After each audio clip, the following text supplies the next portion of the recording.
Can you please give Councillor Leitch an opportunity to speak, please? Thank you very much. Thank you, Program Director. Let me start by meeting our host, the Honourable Minister Motsoaledi, for this very important and vital workshop. Greetings to all our ministers, deputy ministers, MECs, heads of various government departments, executive mayors, fellow MMCs, traditional leaders, civil society, dignitaries, officials and staff. All protocols observed. I am Anthea Leitch, the MMC of Human Settlements in the city of Johannesburg. I am standing in today for the Executive Mayor of Johannesburg, Kabelo Khwamanda, who would have loved to be here today. I appreciate the opportunity to have listened to you and to engage. I will now proceed in sharing the lived and practical experience of governing the richest metro on the African continent. Yes, we are the richest city with the biggest budget, but we also have some of the biggest problems. Of course, not all our problems are caused by illegal migration, but I would be lying to you if I stood here and told you that they are not giving us serious headaches in the city. It is a major crisis for the city of Johannesburg indeed. As the MMC of Human Settlements, which is my portfolio and which I will therefore rely on as reference, as a department we feel the effects of illegal migration every single day. It is very clear that illegal immigrants are targeting Johannesburg as a destination of choice. We know all the reasons why. In a recent mayoral committee meeting, of which I was a part of, we were discussing a report on how to upgrade some of the parts of Diepsloot informal settlement in the north of Joburg. The report said 3,000 people are migrating to Johannesburg every month. Another MMC said he was confident it was more like 18,000. I tend to believe the latter number because in 2016, the then mayor already said it was 10,000 a month. Finding places to live for 120,000 people every year is not a small feat. I'm sure many of us here have seen videos like the ones from Rabi Ridge in Midrand, where the community just keeps on trying to occupy the land. They occupy it, we remove them, and they just keep coming back. It's like a war to occupy any open space available. Whether these people are foreigners or locals, there is truly very heavy migration to Joburg, and it places pressure on every aspect of our infrastructure and services. If it was just locals, that would be one thing. But more often than not, there are always illegal foreigners in the mix.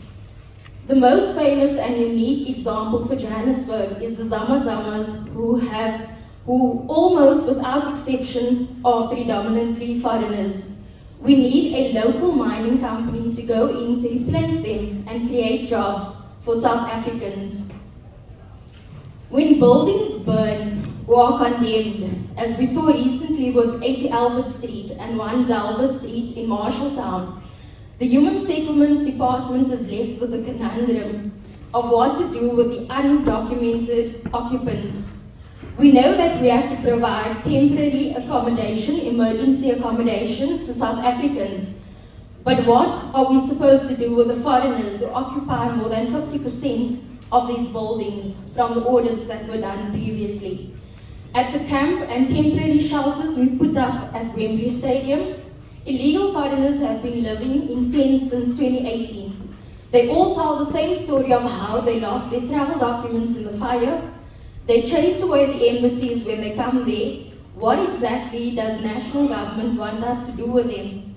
The presence of this camp is an eyesore next to the Turffontein racecourse.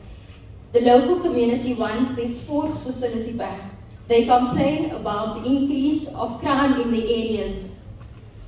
After Siri took us to court to keep the Dalva Street occupants in the unsafe building, a court order was handed down that said we should take them to a piece of land near Kibler Park. When the community there got wind of that, absolute panic spread like wildfire. They were concerned they would soon be overrun by thousands of illegal immigrants and that there would be rampant crime and their properties would be rendered worthless. Middle-class people with SUVs went and barricaded the road and said they would camp on vacant land to make sure no tent or shack could ever be erected. They were particularly alarmed that the fire victims were illegal foreigners. By then, we had already decided the previous day to take the fire victims somewhere else in the inner city. But that whole incident was a big lesson for us. The same people who will call the people xenophobic will suddenly be prepared for a fight to the death when they think illegal foreigners are coming into their own backyard.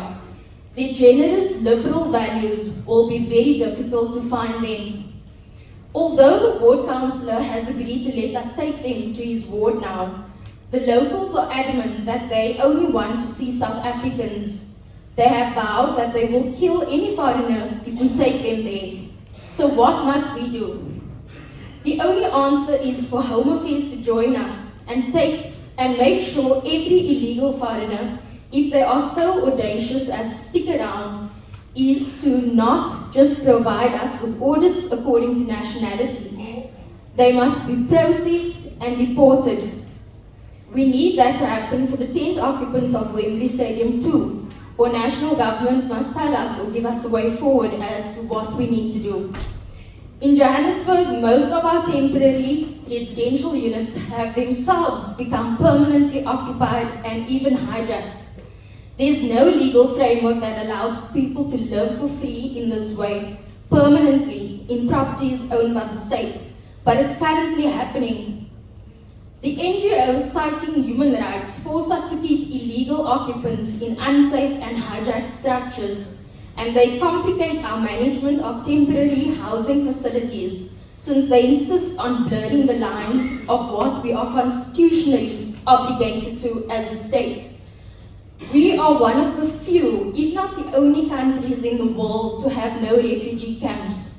That decision was made for all sorts of noble reasons, I'm sure, but it has left us exposed as a society. It has made South Africa more attractive than Europe for illegal migration, which is something I'm sure Europeans are very happy about. We need to find legal, fair, peaceful and sensible ways to make South Africa less attractive as a destination for illegal migration. That may not sound pleasant, but why would we want to make it more attractive?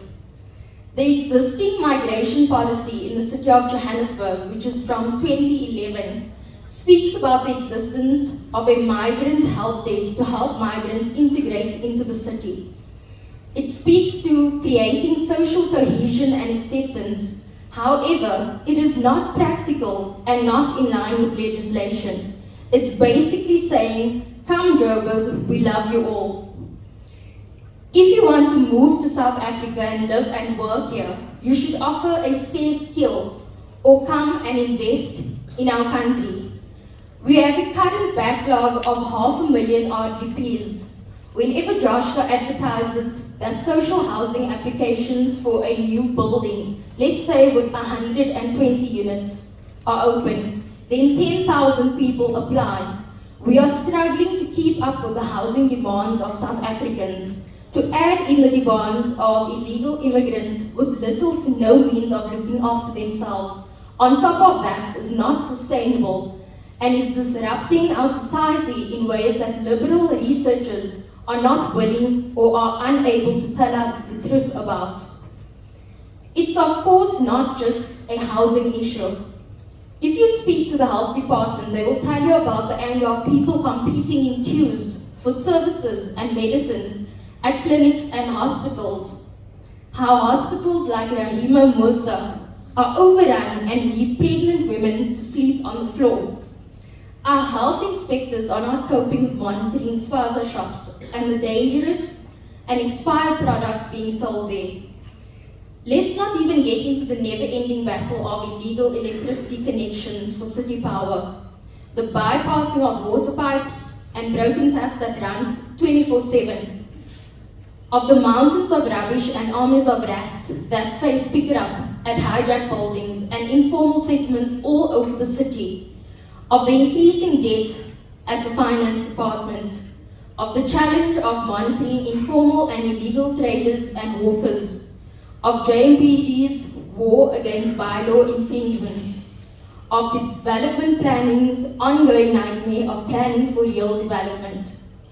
This workshop was much needed, Minister, and we need to hear about and implement real solutions of how we can restore law and order in Johannesburg.